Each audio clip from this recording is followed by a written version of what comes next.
If you're a homeowner thinking of selling, this video might save you months of stress and frustration. Recently, I've been meeting many sellers who are stuck. No viewings, no offer, despite being told that their property can fetch a record price. Now, don't get me wrong, it is completely normal to want to get the best possible price for your home. I mean, who wouldn't? Everyone has a magic number in their mind. But here's the truth. The market don't always respond to what we hope for. It responds to how the property is being positioned, especially when it comes to pricing. So today, I want to discuss the number one mistake that many sellers unknowingly make, as well as the 4 steps to sell your home at the best possible price. Let's start with a bit of context. There are 2 scenarios you will encounter when selling a property. Scenario number 1.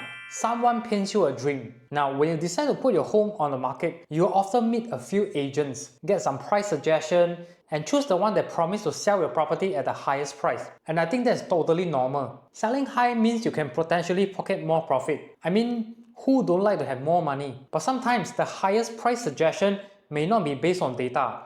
It may be based on optimism or even just a strategy to win your listing. What do I mean? Say you interview 3 agents. Agent A says he can sell your property for X amount of dollars. B says he can sell your property for double the amount. And Agent C says he can sell your property for 3 times the amount. Let's be honest. When it comes to choosing an agent to sell your property, who would you be more likely to engage? Chances are it's the one that tells you, "Hey Mr. Seller, I have a proven record price strategy. We'll do professional photos, home tours videos, posts across all major platforms to get massive exposure, blah blah blah." Sounds familiar? Over time, when you keep hearing the same pitch again and again, it is easy to accept it as the standard. It's like just what an agent is supposed to do to get the best record price. But here's the real question. Does this approach guarantee the price that was promised at first? And does it mean that the agent who don't do all this flashy marketing are any less capable of achieving a strong result? Here's what I find puzzling. Some sellers still believe that good marketing can overcome bad pricing, that slick videos and wide exposure can somehow outrun an overpriced unit. In the recent year, we have seen tons of property videos on social media featuring different home tours and different types of property. And I want to ask you this honestly. How many serious, ready buyers actually came from the video content? How many of them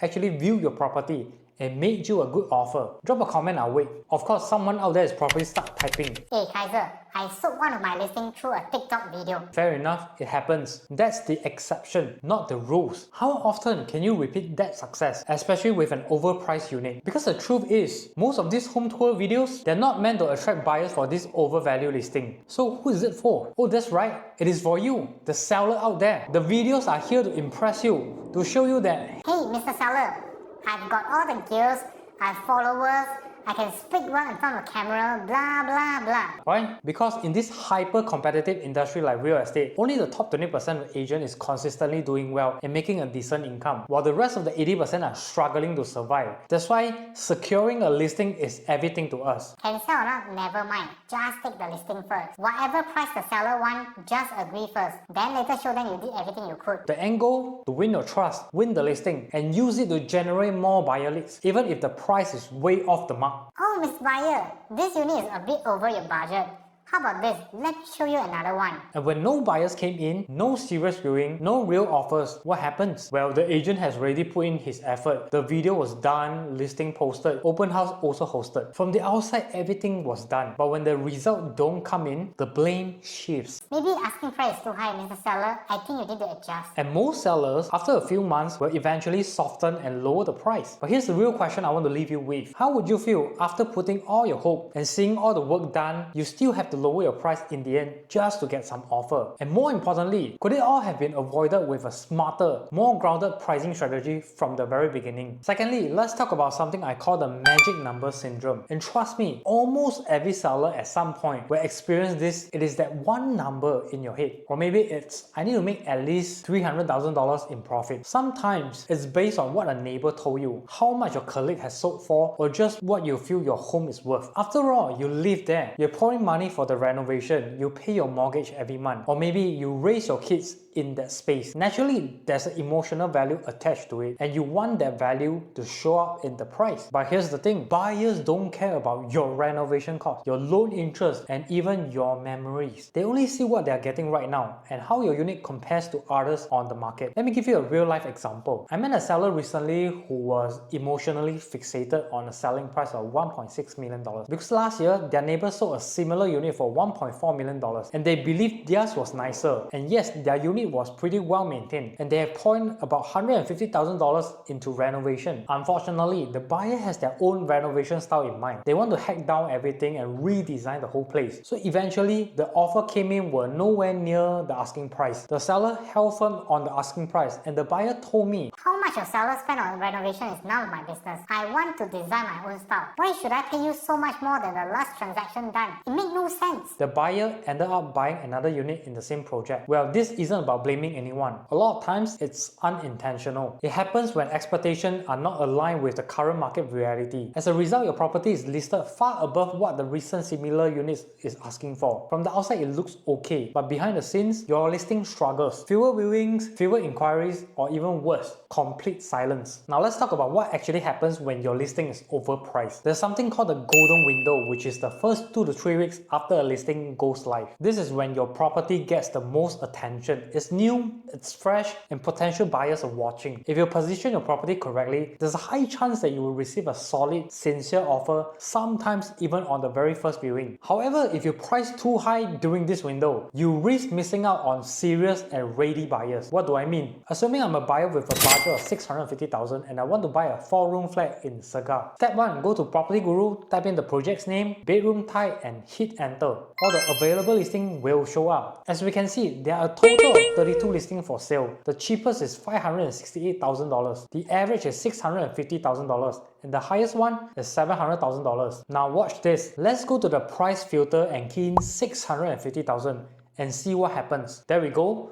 From 32 listings drop to 28 listings, which means those listings that are priced above $650,000 are being filtered out from the search result. In other words, it disappears from the eyes of the potential buyer. Those who price above $650,000, I know what you're thinking. Hey Kaizer, actually I'm okay to let go at $650,000 on market value. But if I list my property at $650,000, the buyer will confirm nego further one, so I will not be able to hit my price target. Since the buyer will negotiate anyway, I'd rather start higher and let them nego down to my desired closing price in my heart. Now here's the problem. Your property is being filtered out from the system due to overpricing. You see, when I work with a buyer, our job is to click the refresh button every few hours to monitor the market and see if there are any new listings being put up. At this point, my buyer is very clear on what they want. Once they see something they like, they will commit right away. Ask yourself this, if my buyer never even see your listing from the beginning, how can we even reach the negotiation stage? This is where things become worse. After a few weeks, your listing starts to age. It stays on the market for too long. Buyer will begin to wonder, Hey, why hasn't this unit sold yet? Did someone pass away in this house? I think the seller is being unrealistic. Put so high price, confirm not sincere one. This is a valid concern because some owner actually does that to test the market but don't have the intention to sell at all. They just want to feel good about it. Hey, wow, my property value go up so much. Not bad, not bad. The buyer who are monitoring your cluster will start to develop a negative perception. When this happens, even if you are willing to lower the price later, the damage is already done. Your listing now looks stale, you lost momentum, and that's very hard to get back. Eventually, you may have to drop the price below what you could have gotten if it had been priced realistically from the start. Since the property has been sitting on the market for so long, buyers who are watching your cluster will start to come in with a low ball offer, even at the revised price. Wow, this seller finally dropped price. Since he can drop so much, I'm sure there's still room for me to negotiate down further. So, the longer your property sits on the market, the more low ball offer you will receive. Don't get upset, it is what it is. Imagine you are in the buyer's shoe, you will do the same thing too. So instead of selling high, you end up selling lower and longer. So what's the solution? I'm not asking you to sell low or abandon your magic numbers. It is to stress test it against the market. Look at the recent transaction. Look at similar listings. Examine the supply and demand in your area. And most importantly, the buyer's behavior. If there's a gap between your magic number and what buyers are willing to pay, that gap is where your listing gets stuck. Before we continue, make sure to tap the like button and subscribe to the channel. I'll be sharing timely updates as the market evolves, especially in the resale market. So you'll always stay informed and ahead of the curve work as a savvy property investor. Thanks in advance, and let's get back to the video.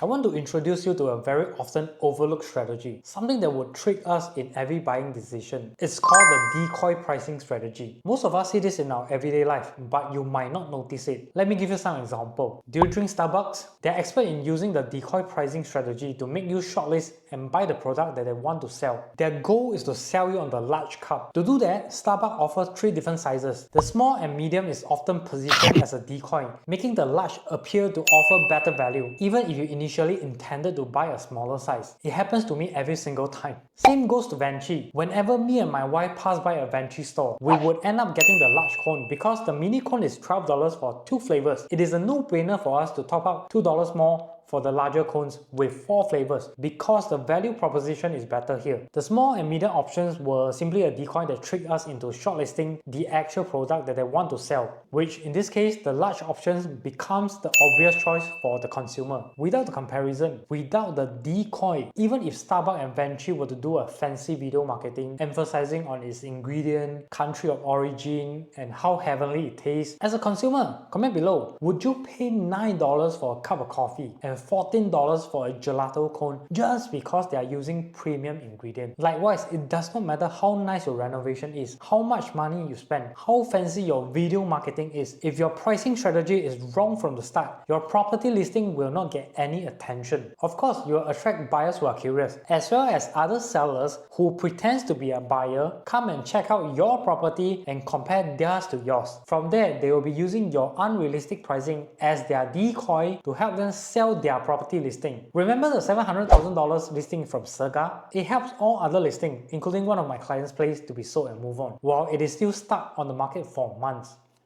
Thank you. Now, as a seller, how can you apply this principle to sell your property at the best price in the shortest time possible? Let me walk you through the 4-step framework that I personally use when I sell a property. Step 1. Supply audit. Start by understanding your competition. Look at how many listings is currently for sale within the 1 kilometer radius and what are the lowest and highest asking price. You want a clear picture of where your property stands in the sea of options. Step 2. Demand audits. Look at what buyers are actually paying. Check out the recent past transaction in your area. What price ranges have deals closed at? That will give you a realistic idea of what the buyer is willing to accept, not what the seller is hoping for. Step 3. Identify the gap. Now you want to compare. What's the difference between your goal price, the recent transaction, and the current listing asking price? Understanding this gap will help you determine if you're overpriced, underpriced, or in the sweet spot. Step 4. Apply the decoy effect. This is where the magic happens. Using pricing psychology to make your unit the most compelling options in the marketplace. It is not about being the lowest. It is about being positioned correctly to stand out from the crowd. Let me share a real case study to show you how this works. So I was attending viewing one day and a couple walked over from the poolside and they saw my lanyard and asked me, "Are you an agent?"